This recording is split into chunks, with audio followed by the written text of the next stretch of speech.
Again, I am warmly welcome to you in my video. This video is related and regarding about the topic of the Microsoft Word 2010.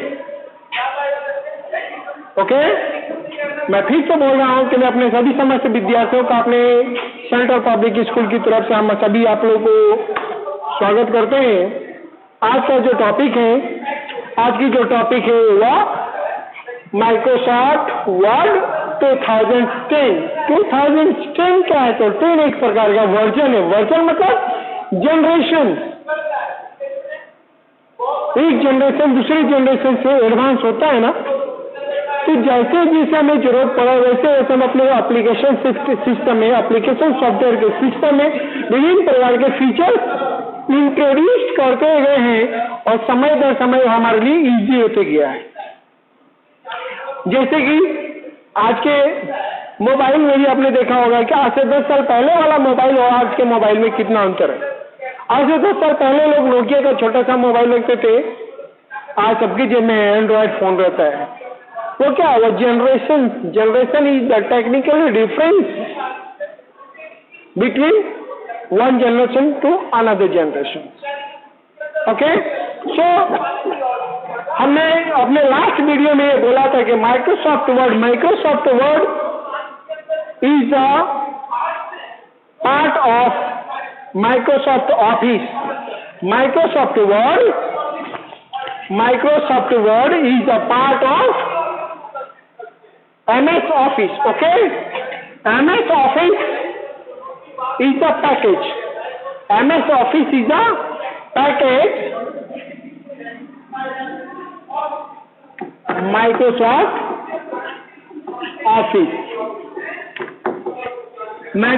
Office is a package. This package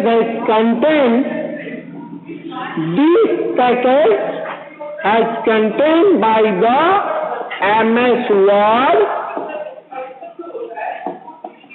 MS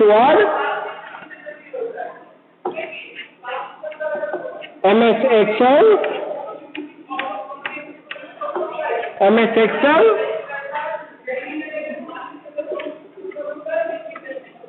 MS PowerPoint, MS PowerPoint and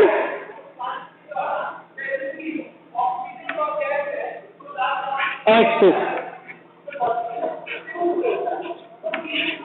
Microsoft Access. First of all, सबसे पहले हमें यह समझना पड़ेगा कि Microsoft word क्या है। तो Microsoft word is a single element of the MS Office. MS Office or a single part or a single application software. MS Word is a single application software that is a part of Microsoft Office. In this application software, we can create the different types of our documents.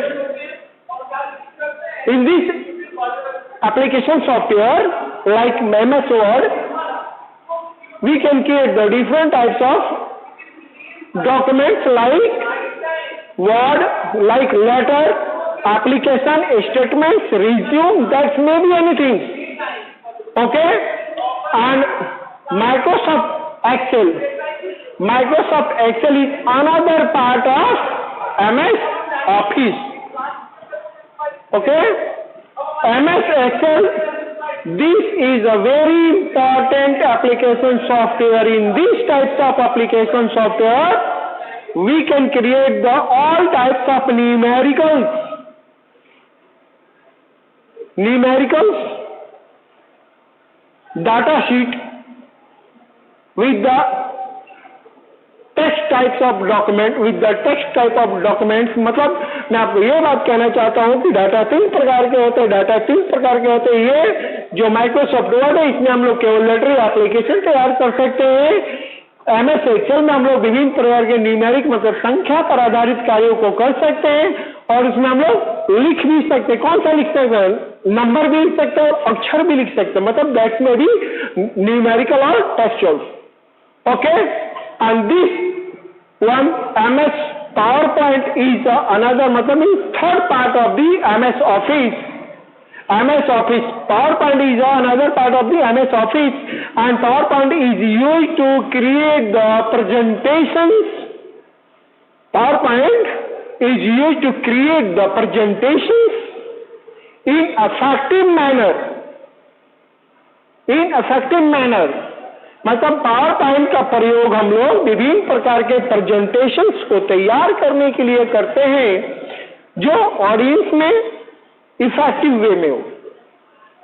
That में भी ये जो presentation से हम लोग लिखने के बाद तैयार करने के बाद उसमें हम लोग चाहे तो एनिमेशंस दे सकते हैं। Animations mean graphical animations, sound के एनिमेशंस, टेक्स्ट के भी विभिन्न प्रकार से हम लोग प्रस्तुत कर सकते हैं। And MS Access, this is like the data sheet, database. MS Access is last and another fourth point of the MS Office. In this types of application software, we can create the any types of database documents. अब एक बताऊं database क्या है? तो database क्या है, अगर हम लोग बैंक में काम करते हैं वहां पर भी कस्टमर का नाम, आपके बैंक अकाउंट, आपका ओपनिंग बैलेंस, आपका क्लोजिंग बैलेंस, इन सब का डिटेल्स एक एक कॉलम में होता है। अगर मैं लाइफ इंश्योरेंस में काम कर रहा हूं तो वहां पर भी कस्टमर्स के नेम, इंश्योरेंस होल्डर्स का नाम, इंश्योरेंस की होल्डर्स की पॉलिसी नंबर, उसका प्रीमियम अमाउंट, ये सब भी कॉलम में इंसर्ट होते हैं। तो MS Access का MS Access बहुत जगह प्रयोग होता है, रेलवे में भी यूज होता है, जिसको हम लोग डाटाबेस के नाम से भी जानते हैं। ओके, तो यहां पर हम लोग मैं आपको बता रहा था कि MS Word कहां से आया। तो MS Word माइक्रोसॉफ्ट ऑफिस एक पैकेज है, उसके कुछ 4 भाग है, MS Word, MS Excel, PowerPoint and MS Access। मैंने इन चारों के बारे में आपको बतला दिया कि MS Word लेटर या एप्लीकेशन तैयार करने में काम आता है, माइक्रोसॉफ्ट एक्सेल किसी प्रकार का रिजल्ट या न्यूमेरिकल से डाटा शीट तैयार करने में काम आता है, PowerPoint क्या होता है, PowerPoint किसी प्रकार का प्रेजेंटेशन तैयार करने में आता है। Okay, and MS Access is a database types of software. Database means to calculate the different types of data in a systematic manner. जब हम किसी प्रकार के डाटा को सिस्टमैटिक तरीके से हम लोग उसको अरेंज करके रखते हैं, उसको हम लोग डाटाबेस कहते हैं। मैं स्टूडेंट्स के लिए सबसे बड़ा एग्जांपल बतलाता हूं कि स्कूल या क्लासरूम का अटेंडेंस शीट, हर स्टूडेंट्स का रोल नंबर और रोल नंबर के सामने उसका नाम लिखा रहता है, कितने दिन हुआ है, कितने दिन नहीं आए, ये सब डिटेल्स टीचर्स के द्वारा लगाया जाता है। तो ये भी एक प्रकार का डाटा शीट है। आप लोग का स्कूल में इनरोलमेंट होता है, वह भी एक डाटा शीट के अंदर ही एंट्री होता है। ओके, तो ये सब एग्जाम्पल है। मैं इसको आगे भी बहुत अच्छी तरह से आपको एक्सप्लेन करूंगा, परंतु मैं आपको अभी चाहा कि इंट्रोडक्शन दे दूं। अब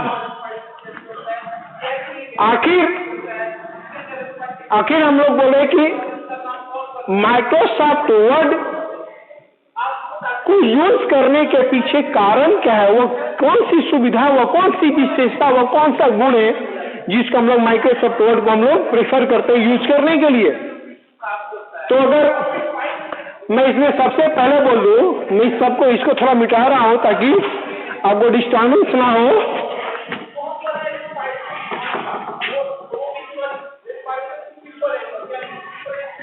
अगर मैं बात बोलूं कि माइक्रोसॉफ्ट वर्ड का हम लोग क्यों यूज करते हैं, वो कौन सा गुण है, वो कौन सी विशेषता है जिसके कारण हम माइक्रोसॉफ्ट का प्रयोग करने के लिए बाध्य हो जाते। आज माइक्रोसॉफ्ट वर्ड ऑफलाइन मोड में सब जगह प्रयोग होता है। दुनिया की जितनी भी ऑफिस है दुनिया की जितनी भी ऑफिस है वहां पर जितने भी ऑफलाइन डॉक्यूमेंट्स तैयार होते हैं सब माइक्रोसॉफ्ट वर्ड में तैयार होता है। तो उसकी सबसे बड़ी विशेषता स्पीड। आपकी जितनी अच्छी टाइपिंग स्पीड रहेगी उतने ही जल्दी से आप कोई भी डॉक्यूमेंट्स को जनरेट कर सकते हो। ओके, फिर निश्चित है कि हम लोग स्पीड से अगर काम करेंगे तो कुछ ना कुछ स्पेलिंग मिस्टेक होगा ही। अगर हम लोग स्पीडली किसी प्रकार का काम करेंगे, टाइपिंग करेंगे, तो किसी न किसी प्रकार का स्पेलिंग मिस्टेक होगा ही। तो यहां पर आ गया सेकेंड थिंग, एडिटिंग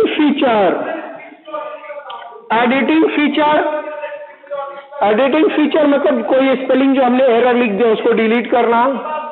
कोई ऐसा वर्ड है जिसको हमने किसी यहाँ पर लिखना हमें दूसरे जगह था, लिख दिया हमने दूसरे जगह पर, तो उस चीज को भी हम लोग कट करके यहाँ पर पेस्ट कर देंगे और यहाँ की चीज को कट करके यहाँ पर पेस्ट कर देंगे।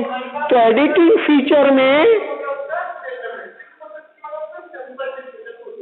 फीचर में किसी वर्ड को डिलीट करना, किसी वर्ड को एक जगह से उठाकर दूसरे जगह पर रखना, ये सारी जो सुविधाएं होती है एडिटिंग फीचर में। थर्ड पॉइंट होता है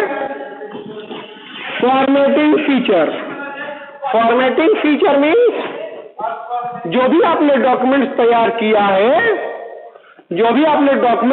किया है उसका बैकग्राउंड स्टाइल, उस पेज का बैकग्राउंड स्टाइल, उस लिखावट का, उस टेक्स्ट या उस पैराग्राफ को सेलेक्ट करने के बाद उसको हम लोग अलग अलग फॉर्मेट में बदल सकते हैं, अलग अलग उसके डिजाइन में बदल सकते हैं। फॉर्मेटिंग मतलब क्या होता है? फॉर्मेटिंग फीचर का मतलब होता है कि उसका मीनिंग चेंज नहीं होगा, उसका लुकिंग इफेक्ट चेंज होगा।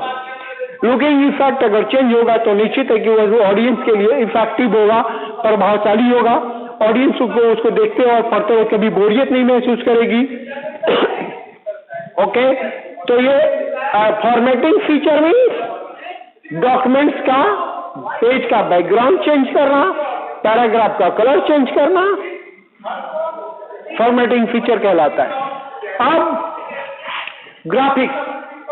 ग्राफिक्स का मतलब कि कहीं इमेज, उसके अंदर पिक्चर भी हम लोग इंसर्ट कर सकते हैं। पिक्चर इंसर्ट मतलब किताब अगर हम लोग पढ़ते हैं तो किसी भी किताब में जो भी टॉपिक एक्सप्लेन किया रहता है उस टॉपिक के बगल में उसका ग्राफिक्स दिया रहता है।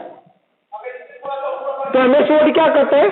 ग्राफिक्स को भी सपोर्ट करता है, मतलब आप डॉक्यूमेंट्स में ग्राफिक्स भी ला सकते हैं और इंसर्ट कर सकते हैं, मतलब उसको हमेशा के लिए रख सकते हैं। आप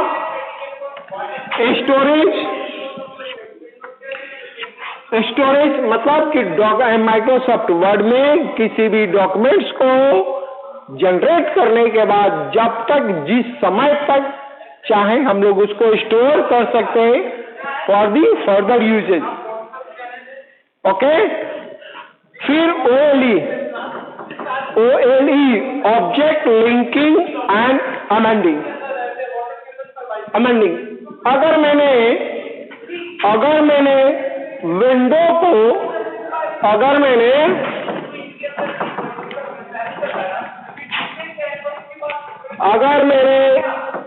विंडो को GUI बोला है, अगर मैंने window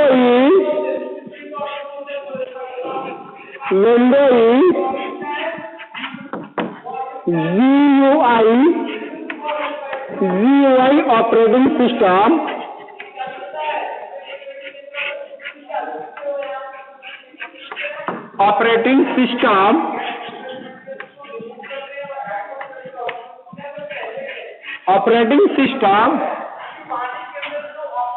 GUI is an operating system. Windows is GUI operating system. It means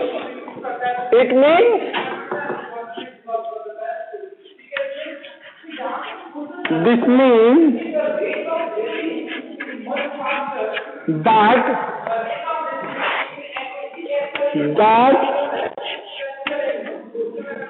मैं डेफिनेशन में यहां पर लिखूंगा। विंडो को हम लोग GUI ऑपरेटिंग सिस्टम कहते हैं। इसका मतलब कि single user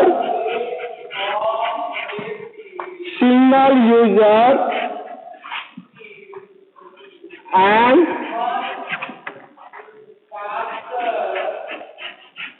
multiple tasking means due to, इधर तक आएगा, due to that single user and multiple tasking। अब मैं आ रहा हूँ फीचर के हिसाब से। अब मैंने फीचर में लास्ट फीचर मैंने बोला था, लास्ट फीचर मैंने स्पीड को बनाने की स्टोरेज को बताने के बाद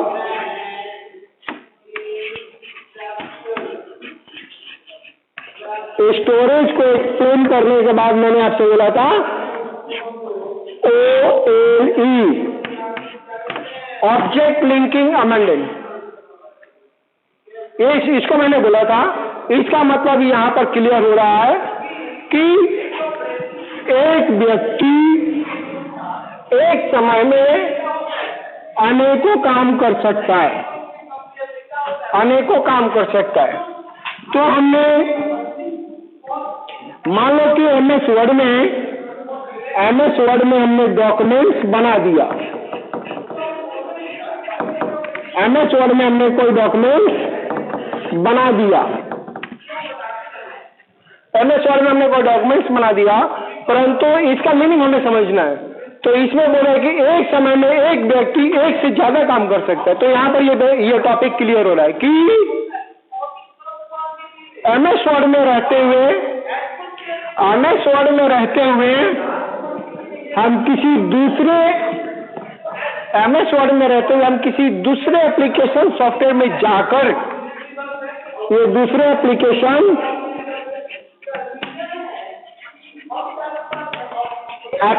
सॉफ्टवेयर में जाकर के मैं सॉफ्टवेयर को नहीं लिख रहा हूं ताकि जगह भर जा रहा है। एप्लीकेशन में जाकर के वहां से हम कोई भी डॉक्यूमेंट या इमेज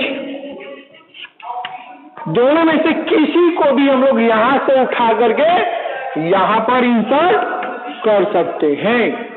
डॉक्यूमेंट्स में माइक्रोसॉफ्ट वर्ड में इंसर्ट कर सकते हैं। मतलब ये ऐसे MS वर्ड में रहा, हमने दूसरे तरफ गया, दूसरे एप्लीकेशन सॉफ्टवेयर में गए, चाहे जो भी हो, जो भी एप्लीकेशन सॉफ्टवेयर हो, चाहे एक्सेल हो या पावरपॉइंट हो या MS एक्सेस हो, कहीं पर भी गया, वहां से डॉक्यूमेंट्स उठाया, अगर इमेज है तो इमेज को उठाया और उसको मैं वहां पर फिर ट्रांसफर करके माइक्रोसॉफ्ट वर्ड में लेकर आ सकता हूं। मतलब ऑब्जेक्ट लिंकिंग अमेंडिंग, मतलब ऑब्जेक्ट मतलब ग्रामर के हिसाब से चलेंगे। ये हो गया माइक्रोसॉफ्ट सब्जेक्ट, ये हो गया ऑब्जेक्ट। तो ऑब्जेक्ट को हमने लिंक किया और वहां से किसी भी डॉक्यूमेंट्स को कैप्चर करके अपने करंट रनिंग एप्लीकेशन सॉफ्टवेयर में ला करके इंसर्ट कर दिया।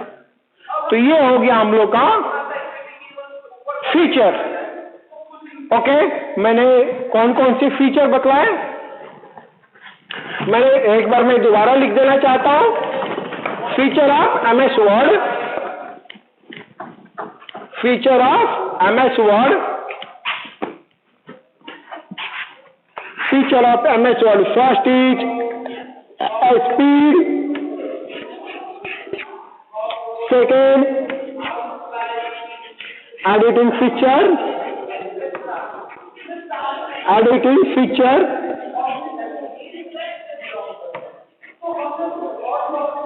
Feature. Third is graphics support, formatting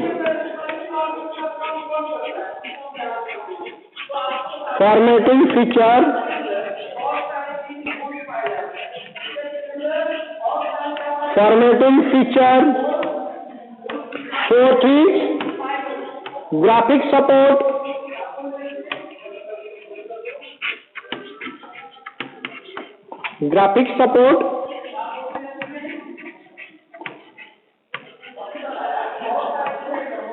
fifth is storage,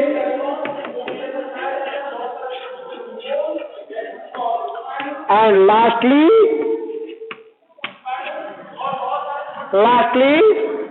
OLE, E object link की अमेंडिंग। मतलब मैंने आज अपने इस वीडियो के इस भाग में मैंने माइक्रोसॉफ्ट वर्ड मतलब माइक्रोसॉफ्ट ऑफिस के कितने पार्ट होते हैं उसमें माइक्रोसॉफ्ट वर्ड का डेफिनेशन और फीचर्स क्लियर किए। अब मेरा जो भी नेक्स्ट टॉपिक जाएगा वो कमांड बेस पर जाएगा। पहले मैं उसको ग्राफिक्स को ड्राफ्ट करूंगा, उसके डिटेल्स समझाऊंगा। ओके, तो मैं उम्मीद करता हूं कि मेरे इस वीडियो में आप लोग समझने की कोशिश करोगे, पहले देखने की कोशिश करोगे, फिर समझने की कोशिश करोगे, क्योंकि देखना भी तो कला है। ओके, तो मैं अपने सभी विद्यार्थियों से उम्मीद करता हूं कि ये सारे वीडियो जितने भी जा रहे हैं सबको आप देखेंगे, समझेंगे और टीचरों के साथ कम्युनिकेट होने की कोशिश करेंगे। Okay, thank you.